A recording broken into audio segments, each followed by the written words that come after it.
Hello everyone and welcome back to Let's Get Technical, the little video series where I'm going to be sharing with you techniques that I learned as I got back into miniature painting and hopefully you can apply to your own painting workflow to get things going a little smoother for yourself. Today's episode is on the wet palette, which as the name implies is a palette that has water in it and therefore helps keep your paints wet for longer. It extends your working time and means you shouldn't be wasting as much paint by having it dry on your palette. If you've been using a solid one like a wooden or plastic palette, you've probably noticed the paint dries on there and then you sort of lose the bottom layer all the time, or lose the top layer if you let it sit overnight. With this wet palette, I've managed to keep a working time of up to a week or two fairly easily. All you need are a few items that I bought from a dollar store, including a plastic container, preferably something with a snap-tight lid like this. The snap-tight lid with a rubber gasket will help make sure that the container itself is well isolated, and there's not a lot of airflow between it and the outside. This is pretty important for keeping the moisture, the actual water and water vapor, inside the container and keeping the surfaces of your paints wet. What you're going to be actually filling the container with are a series of sponges. Those sponges are going to absorb the water and they're going to hold on to it for much longer and wick it up into the actual working surface of the palette, which is going to be parchment paper.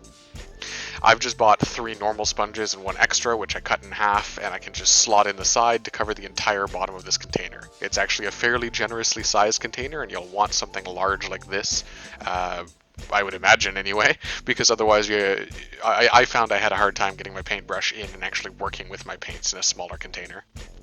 Parchment paper is the last option. This is a Costco special, Kirkland Signature Parchment Paper.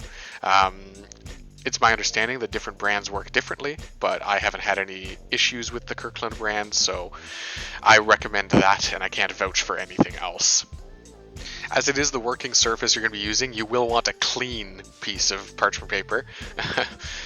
Although, you know, I wouldn't get too bothered about it, but I use a fresh piece torn out of the parchment paper roll. There are a couple different ways of using the parchment paper as your palette, so I'm going to go over 2 of those here. They're the only ones that I've tried out, but the first one we're going to try is one where we cut a strip of parchment paper large enough to wrap around the sponges and help the water sort of ride up onto the surface. Otherwise, you could just cut out a rectangle that would sit on top of the sponges and give you a small working surface, but I found that sometimes without the tuck on the sides, it will warp and fold upwards as it gets wet. So we're going to use this long strip here, and you'll see as we tuck it under the sides of the sponges, it'll give it a little more security and hold the whole thing down a little flatter.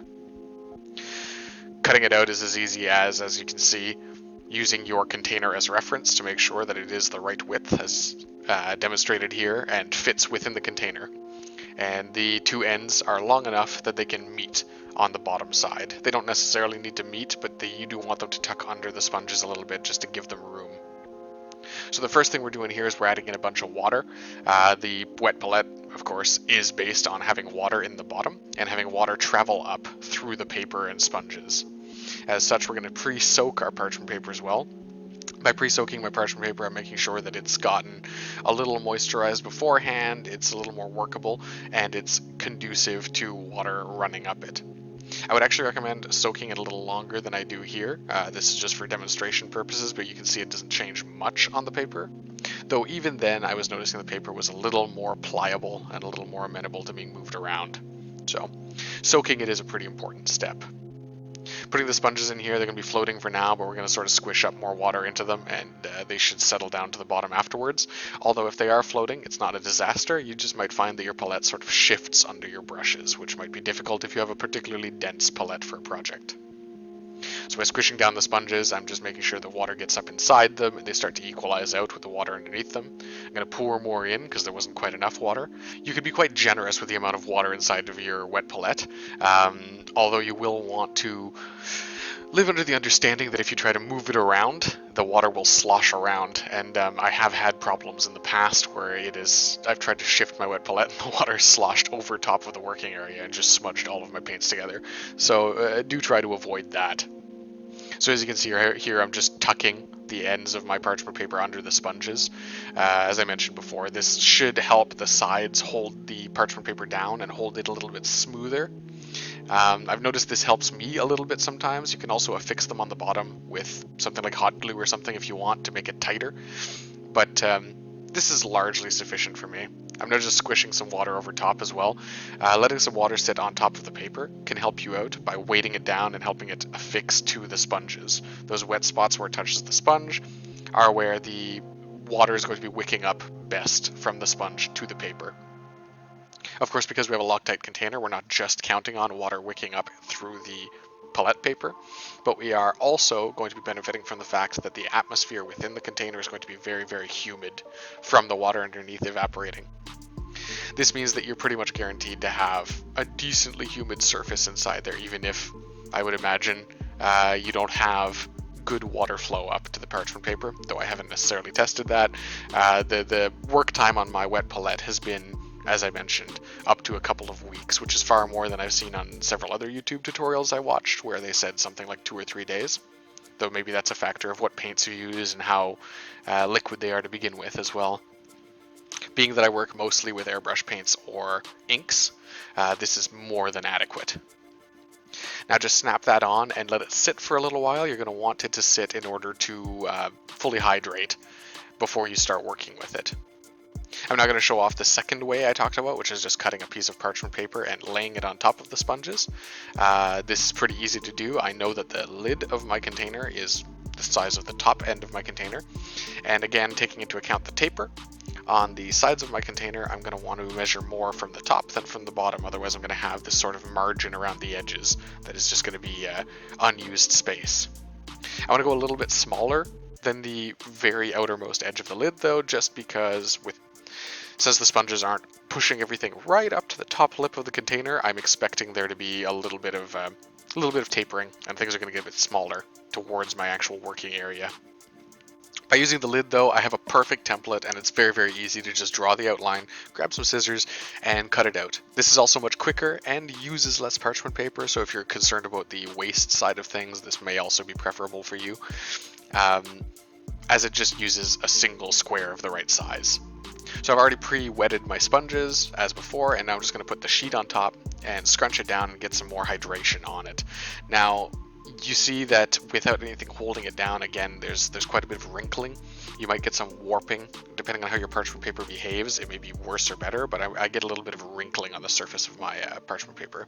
It's not the worst, but it does mean that I'm going to have a little hard time sometimes with my inks running into those crevices and stuff like that, and just making things a little more difficult to use. That being said, again, from the waste side of things and from the use of paper and from just ease of resetting your palette, it's very, very easy to just cut out a square, so I've done that on many occasions as well. Putting the paper under sponges like this, I'm just making sure that it's weighted down and it's absorbing a little more water. The wetter you can get your parchment paper at this point is going to be very useful to you because it's going to help the parchment paper itself stay humid in all situations, and it's also going to sort of wick off into the air and help the capillary action of the water drawing up from the bottom of the container up into the paper through the sponges take effect. Once this is all wetted and you can see it smoothed out a little bit, just lay it in place, and again, you're going to want to close down your container and let it soak for a little while before you actually try working with it. In this particular case, I was having a real hard time getting everything flat, so I ended up taking the sheet away, putting it under some books to flatten it out again, and then putting it back in and sealing the container, thereby letting it sort of have its soak time and generate up that humid atmosphere. Once that's all said and done, you're going to be able to take this out, crack it open, and go ahead and use your palette. If your palette ends up looking like this, though, with quite a lot of water on the surface, you are going to want to dry that up, because the water on the surface, while the wet palette is meant to be a little moist and help water down your paint slightly, that's just too much. You don't want a soup on top, and if there's actual water there, it'll end up running your paints from one color to the other and blending the whole thing into a soupy brown mess, which is definitely not the goal. But by having the surface just moist, it gives you a really, really workable surface. Everything slides really well, everything keeps a long time, and it's very, very easy to blend. I'm just going to put down a couple of colors of brown here. It's going to be one brown ink and one Vallejo acrylic cork brown paint. And I'm going to blend the two of them, and you'll see with the wet surface, they go together extremely well. and it's very easy to use. Ideally, the wet palette should mean that your working time with pretty much anything is long extended, you waste less paint, and you have an easier time getting a thinner paint onto your miniatures. You may or may not have heard, depending where you're at in learning how to miniature paint, the old adage from Games Workshop to always thin your paints. That's often repeated online as sort of the number one tip for beginners. You know, there's some strong truth to that. It gives you the same thing that you'll have seen in these videos where I tend to use inks to dye the surface and get in the crevices without obscuring any surface detail. If your paints aren't thinned, you are going to obscure that surface detail and you're going to lose some quality. So you do want paints that are a little bit thinned, and the wet palette kind of does that for you by keeping everything just moist. I'm sure you'll love how many times I've used that word in this video. It's making me laugh anyway. But that being said, that is the fact. It keeps everything a little moisturized, it keeps everything a little more workable, and it's not a very hard project to do. So really, if you have interest in miniature painting and you really want to make this a hobby for yourself, I strongly recommend you go out and spend the $3 or $4. That's Canadian, so I don't know, like $1 American if you live there, or €1 or whatever, and pick up the pieces for this kind of project and put it together for yourself. It's going to make a huge difference for you. You'll probably notice it pretty fast if you can get it working right, and it is just a nice tool to have. Anyway, with all that being said, we're coming up on the end of the video here again. Thank you all very much for watching. I'm sorry that videos have been a little intermittent lately. I've been having some technical issues on my end, but hopefully that's going to be resolved soon. There's going to be some pretty good videos coming down the pipeline with some new projects, various other models being painted and that kind of stuff. And hopefully some more Let's Get Technical episodes like this to just give you the quick tips that I'm learning as I go through the process of painting more and more miniatures. If you have any questions, comments, or suggestions for the channel, throw them down in the comment section below. I love seeing that kind of stuff. I love the interaction and any suggestions that I do receive. I am also on Instagram at Jacques of All Games. It's down in the description, so if you do want to follow me there and get real-time updates on the kind of projects that I'm working on, absolutely feel free, and you can reach me through there if you do have comments, questions, or concerns. Thanks again for watching. Go play some games.